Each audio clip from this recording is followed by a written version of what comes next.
In this tutorial, we will work on creating a double exposure by blending the Milky Way with a landscape image using Astro Panel 2025. Every step is detailed to ensure precise results. The process begins by opening the RAW file in Adobe Camera Raw. Once the RAW file is loaded, adjustments are applied to make the image as neutral as possible. To start, I show the original state of the image by clicking on Reset Settings. After observing the unedited image, I reload my saved adjustments to resume the edits. The settings I've used include an exposure of 0, contrast set to +10, and highlights reduced to -17, which can be further reduced if necessary. Shadows are slightly opened, whites remain untouched, and blacks are gently opened as well. The temperature is initially set to 2300, but adjusting it to a range between 2400 and 2500 provides a better balance. The tint is slightly adjusted towards green. For vibrance, I've increased it to +20, and saturation is set to +10. To enhance the image's details, I've applied a texture adjustment of +25 and clarity of +10. Moving to the HSL panel, the adjustments focus on color dominance. I reduce reds to -16, oranges to -35, and yellows to -60. These tweaks help to minimize light pollution, which often gives the image a yellowish tone. In the details section, I've used standard sharpening settings: 40 for sharpness, 1 for radius, and 25 for details. While Adobe Camera Raw offers noise reduction, it doesn't effectively address hot pixels. For this reason, we will resolve these using Astro Panel tools. Lastly, lens profile corrections are enabled to match my Nikon 20mm f1.8 GED lens, and chromatic aberration removal is activated. After these adjustments, I click Open to bring the image into Photoshop. Once in Photoshop, I access the Hot Pixel Modal window to clean the image. A quick note: Astro Panel version 1.6 will soon be available online and can be downloaded from the client area. The updated version includes improvements such as a default radius of 5 for the hot pixel removal and an expanded threshold control range, now from 50 to 100, which helps preserve finer details during processing. The blur radius is set to 0.5. I preview the results before and after applying the hot pixel removal, ensuring all unwanted pixels are cleaned up. Once satisfied, I click Apply. It's essential to note that this process removes stars from the sky, so creating a mask to preserve them is recommended before performing this step. After cleaning the image, I proceed to recover any lost details using the sharpness function.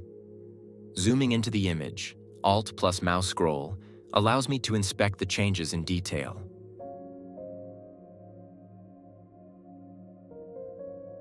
With the default options adjusted as needed, I preview the results and then click Apply to finalize the sharpness enhancement.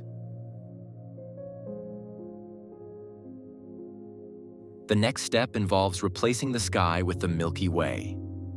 To do this, I open the Milky Way image that I previously prepared in an earlier tutorial. Photoshop CC 2021 and later versions offer the sky replacement feature, which simplifies this process. I open the sky replacement panel and load the Milky Way image into the gallery. With the Milky Way selected, I adjust the scale to 120, ensuring it fits perfectly across the frame. Fade edge and shift edge are left at their default settings.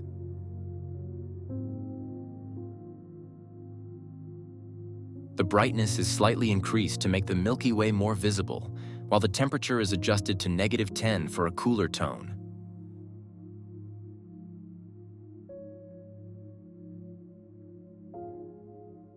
For the blending mode, I select Multiply, which integrates the Milky Way into the image seamlessly. To balance the foreground lighting and enhance the borders, I set the values to 50 for both. Once satisfied with these adjustments, I click OK, which creates a group containing all the necessary elements for blending the new sky with the image. A quick preview of the before and after states highlights the improvement.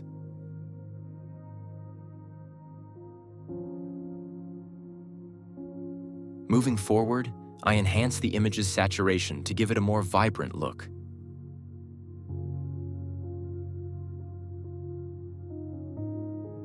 I also recover midtones that were lost during the blending process using the multiply blending method. A comparison of the before and after states shows the difference in tone and detail. For further refinement, I apply dodge and burn. This feature offers 4 options: simple, pro, light, and magic. In this case, I choose simple, which creates 2 separate layers, one for dodge and one for burn. Using a black brush for burn and a white brush for dodge, I make precise adjustments with the help of luminosity masks. For burn, I use the Shadows 3 or Shadows 4 mask.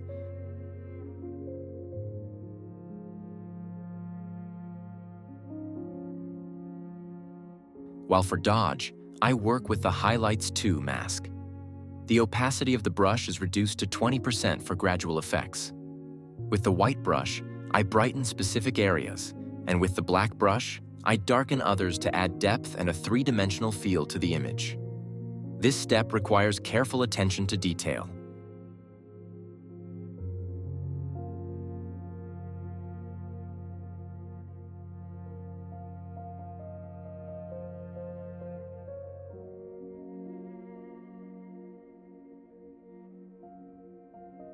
A comparison of the before and after states shows the difference in tone and detail. Finally, I add a glow effect by clicking on Glow. The effect's intensity is reduced to 30%, with adjustments to the radius and contrast to retain the nighttime atmosphere.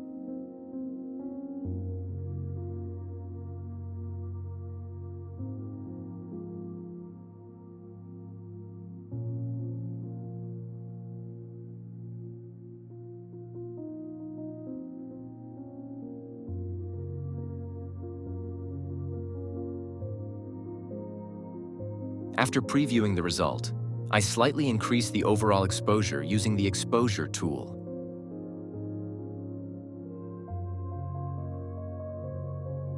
The process concludes with the application of a vignette using the Vignette feature. This step emphasizes the nighttime style, and the vignette's opacity can be adjusted by selecting Effects and tweaking the settings as needed.